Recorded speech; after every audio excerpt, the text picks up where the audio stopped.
Madame, Monsieur, bonsoir et bienvenue dans le 20h de TFM. Dans l'actualité de ce lundi, disparition d'une pirogue partie de Kayar. Les 80 personnes à bord n'ont plus donné de nouvelles depuis 2 semaines. Les détails dans cette édition. 616 migrants interceptés par la Marine nationale la nuit dernière. Ils sont à la Division nationale de lutte contre le trafic de migrants. Les détails dans cette édition. En politique, refus des fiches de parrainage à Ousmane Sonko. La DGE a tout faux selon des alliés de l'opposant. Il dénonce les violations des libertés au Sénégal. Voilà pour les titres et tout de suite le développement.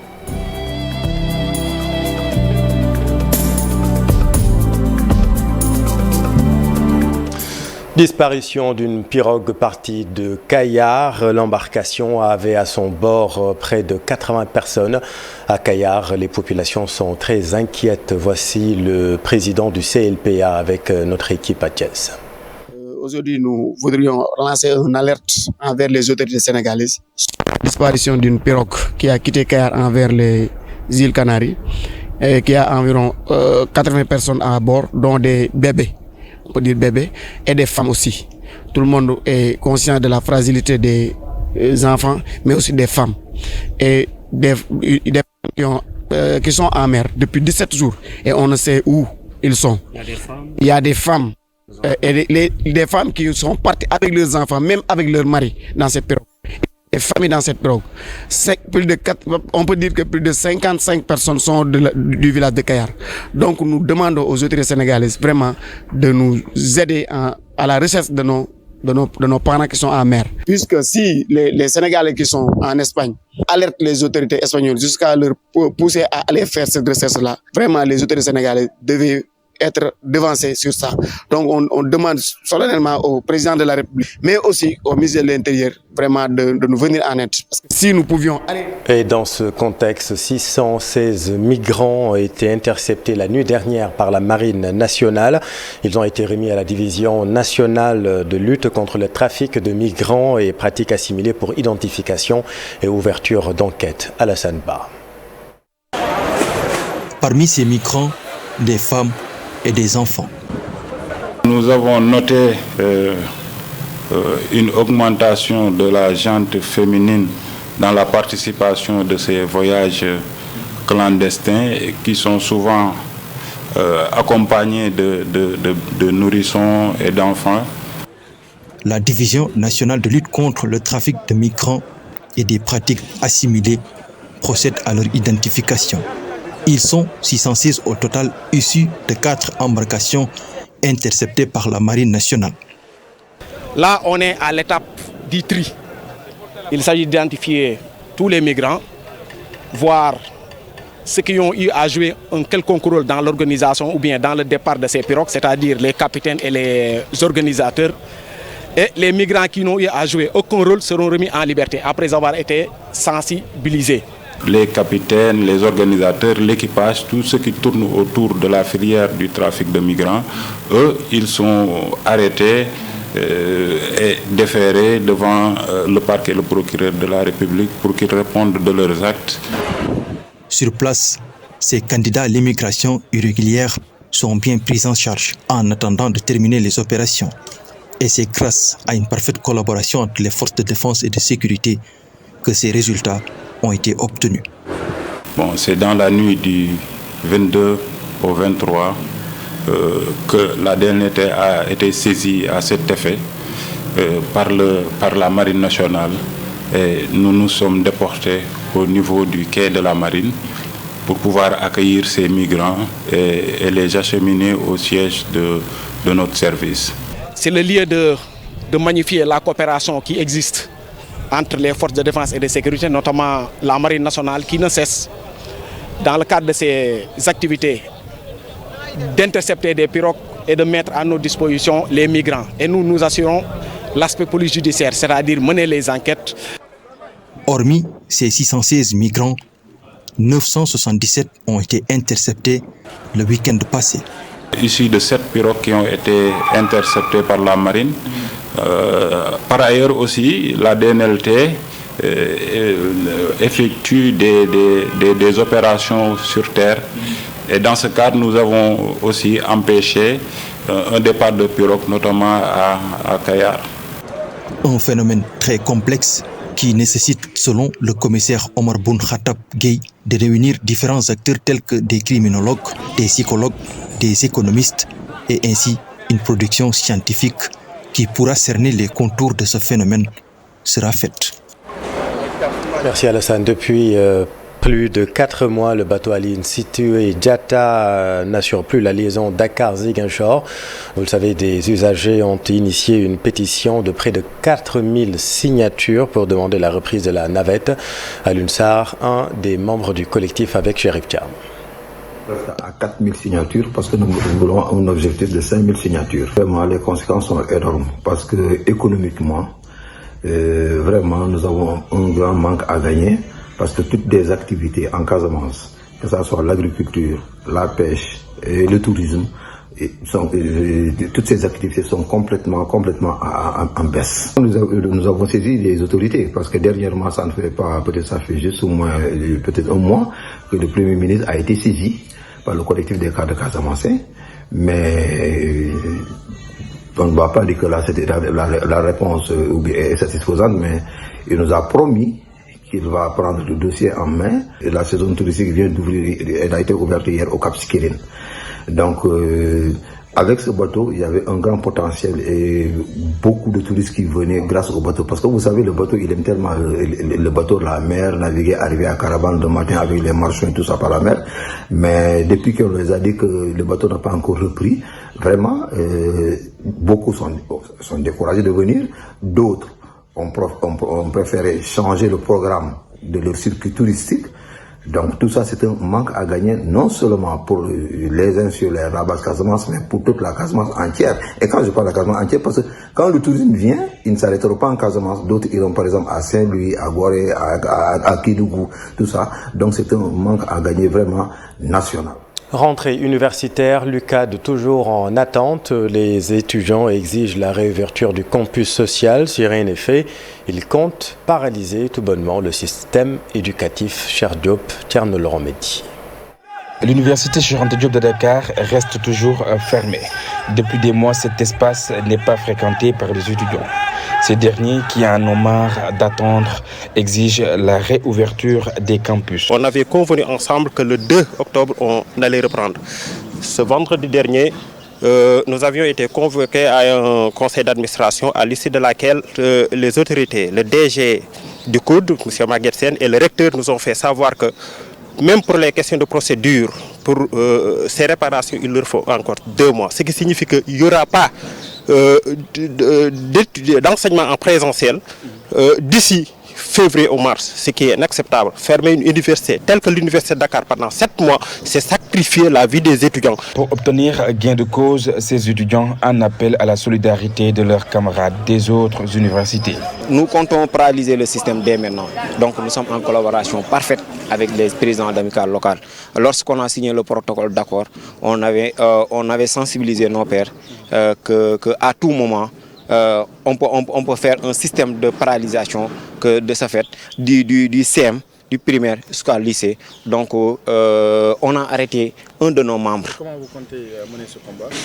En collaboration avec les présidents d'amicales locales. Il faut qu'ils puissent descendre sur le terrain, sensibiliser les élèves et les étudiants parce que c'est notre avenir qui y compte. Empêchés de tenir correctement leur point de presse, ces étudiants dénoncent la présence des forces de sécurité dans l'université. Vous voyez comment nous sommes traités ici dans notre propre maison, parce que l'université, c'est la maison des étudiants. Si les représentants légitimes et légaux sont persécutés dans leur culte, vous voyez l'état dans lequel ce pays est.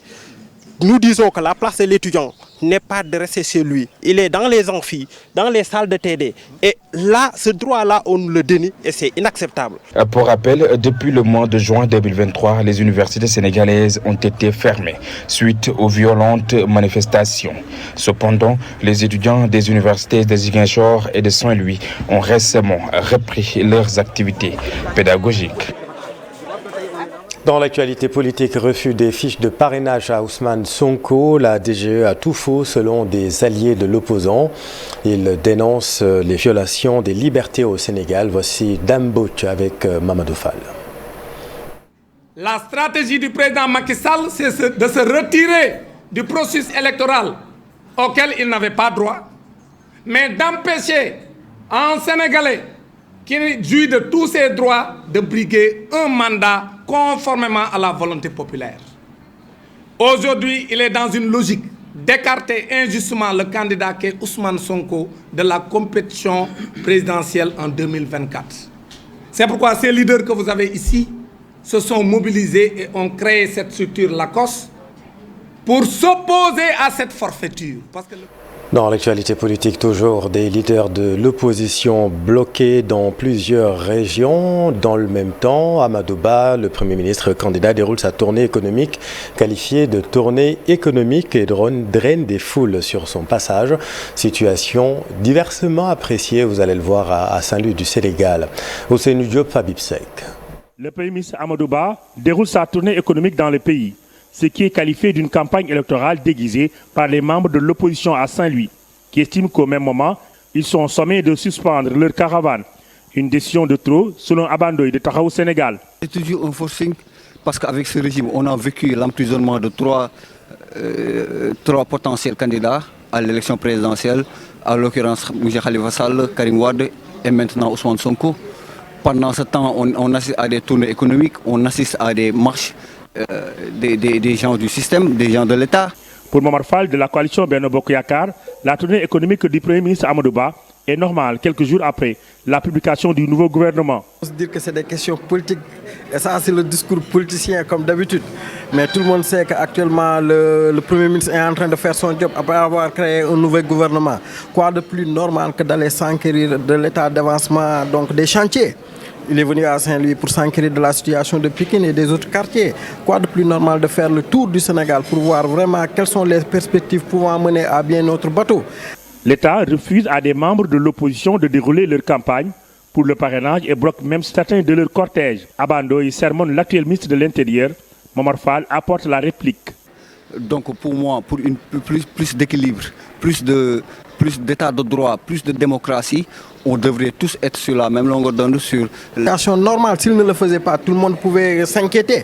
Mais alors les gens, les populations actuellement sont rassurées parce qu'ils savent que le Premier ministre est en train de prendre en charge la question des populations, la question du développement, le vécu des populations pour essayer d'améliorer les conditions de vie des populations aussi. Le blocage des différents cortèges d'opposants est pour l'opposition une situation déplorable. À 4 mois de la présidentielle, un traitement égal de tous les candidats doit être le leitmotiv de nos dirigeants pour plus d'impartialité. Gatch 1 et 2 des villages de la commune de Sessène, les habitants sont massivement sortis pour réclamer de l'électricité et de l'eau. Ils menacent de boycotter les élections si leurs doléances ne sont pas satisfaites. Ndeye Mati Dieng, Mamadou Gueye. Ce sont les habitants de Ngatch, très en colère. Ils sont sortis dans les rues du village de Nguémé pour encore une fois demander de l'électricité. Hommes et femmes, tous habillés en rouge. Il y a de cela 6 ans, le courant est passé dans ce village nommé Nguémé, un village où tous les hameaux ont été électrifiés à l'exception de Ngatch 1 et Ngatch 2. On a beau attendu, nous avons été bons citoyens, nous avons reçu toutes les promesses, mais jusqu'à aujourd'hui, rien n'a été fait. L'électricité n'est pas leur seul manquement. Selon ces populations très déçues des autorités, Ngatch n'a pratiquement rien. Robinet central, mais ça n'a pas entré dans les maisons.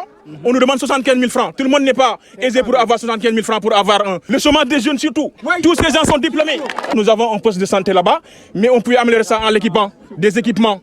On aurait besoin d'équipements, faute d'ambulance et tout ça. C'est une zone tellement enclavée. Il y a des abris provisoires jusqu'à présentement, au 20e siècle. Les abris, vous les voyez derrière vous. Il n'y a pas de collège aussi. Les gauches marchent à des kilomètres pour aller au collège.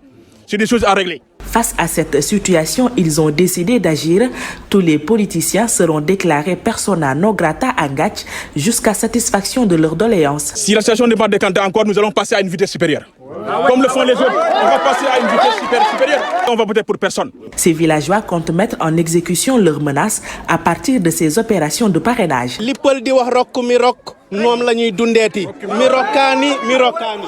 Alors maintenant, dans le sud du Sénégal, l'acte qui symbolise le lancement de la saison touristique au Cap Skirring a été posé hier avec l'arrivée de 150 touristes en provenance d'Europe.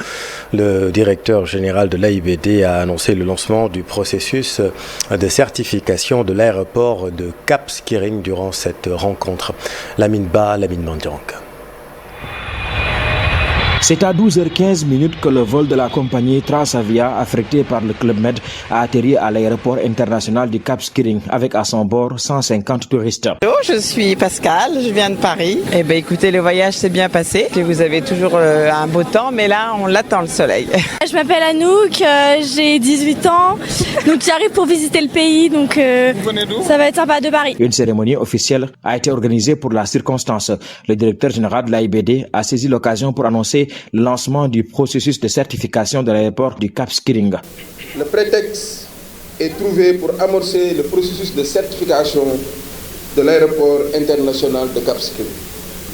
La certification d'un aéroport international qui est devenue une exigence depuis le 27 novembre 2003 est un long processus qui nécessite en plus d'avoir des infrastructures aéroportuaires aux normes indiquées, de disposer de personnel technique qualifié sur les positions du travail qu'il occupe.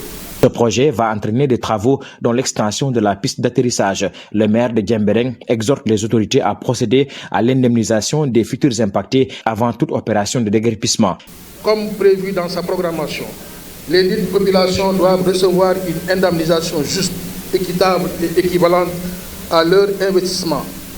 Pour cela, je voudrais saisir l'opportunité de cette tribune pour vous demander de bien vouloir prendre des dispositions idoines pour que cette opération d'indemnisation soit effective avant le déguerpissement des populations. Le Club Med, locomotive du tourisme dans la station balnéaire du Cap Skirring, annonce que cette saison est le symbole de la rémission définitive de la crise du Covid-19. On a connu des moments extrêmement difficiles liés à l'exploitation de nos resorts, c'est-à-dire pendant la Covid, effectivement, comme tous les acteurs touristiques, nous avons été grandement impactés. Heureusement, cette crise est actuellement derrière nous. Nous sommes actuellement en plein développement de notre secteur. L'année dernière, nous avons fait une excellente saison touristique avec des milliers de touristes que nous avons fait déplacer de Paris à Cap Skirring. L'année prochaine aussi, le nombre va augmenter avec le troisième vol qui sera déployé, qui fera Bruxelles-Cap Skirring. Pour cette saison touristique qui démarre, les autorités du secteur n'ont pas fixé de chiffres précis, mais ils s'attendent à un taux de fréquentation plus important que la précédente saison. Merci Lamine. Et puis en culture, des distinctions pour Viviane Chidid et Fada Freddy, la chanteuse élue meilleure artiste féminine par les Trace Awards au Rwanda.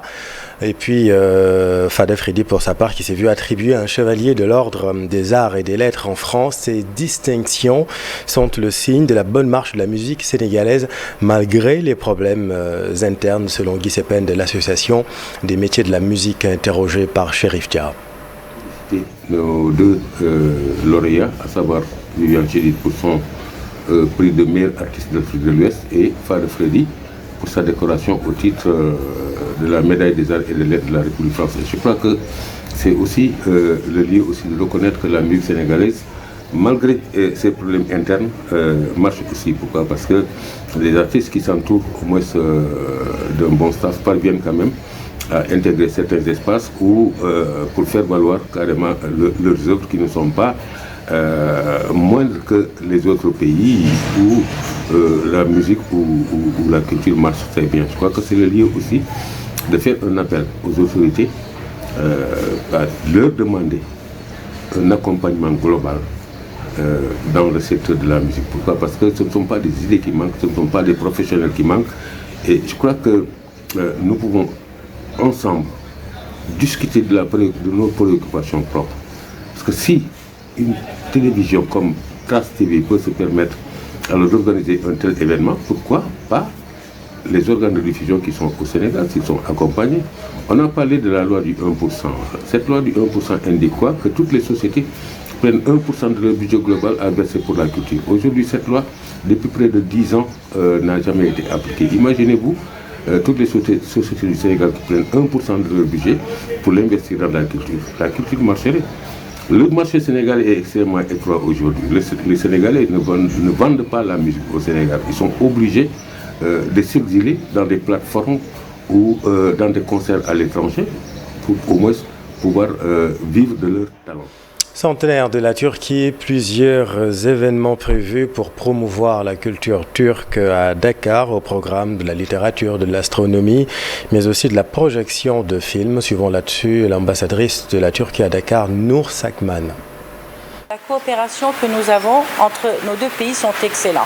Vous connaissez, que ce soit nos deux chefs d'État, que ce soit le commerce, que ce soit les projets qui sont entamés ici par les investisseurs turcs, etc. Tout se passe très bien. Mais il faudrait peut-être qu'on rapproche un peu plus les populations. Un peu plus. Il faut que vous aussi, vous nous connaissiez un peu plus avec notre culture. Parce qu'on a énormément de similitudes. La culture est très importante et on a besoin de se rapprocher, de se connaître beaucoup mieux. Parce que croyez-moi, on peut avoir des milliers de kilomètres entre nous, mais nous avons beaucoup de similitudes. Voilà pourquoi la culture.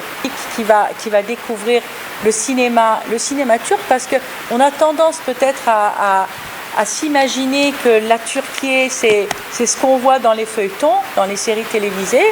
Mais bon, grâce au film que nous avons choisi, vous allez voir un autre angle aussi. Et après, on va avoir les ateliers. Ça, c'est un échange qui est énorme, surtout avec la table ronde que nous allons avoir avec les femmes qui sont dans le cinéma. Dans l'actualité internationale, le conflit Hamas-Israël, la situation humanitaire reste catastrophique. Le secrétaire général des Nations Unies, Antonio Guterres, appelle à un cessez-le-feu humanitaire. Le point ce soir avec Aminata Marisso. C'est à travers un appel téléphonique que le président américain et le premier ministre israélien ont décidé de la continuité de l'aide alimentaire pour les habitants de la bande de Gaza.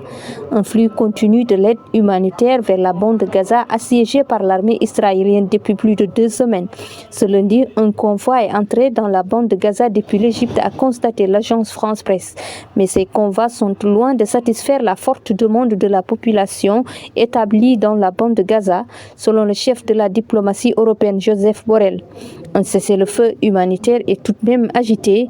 Le secrétaire général des Nations Unies, Antonio Guterres, veut que ce cessez-le-feu soit appliqué pour permettre une distribution de l'aide humanitaire et la restauration des infrastructures de distribution d'eau et d'électricité. L'idée aurait été même débattue par les ministres des Affaires étrangères des 27 pays membres de l'Union européenne qui se sont rencontrés ce lundi au Luxembourg. Merci Aminata, c'est la fin de cette édition. Merci infiniment de l'avoir suivi. Je vous retrouve dans un instant pour Soir d'Info, la suite avec le Premier ministre Souleymane Ndéné Ndiaye, candidat à la candidature. A tout de suite.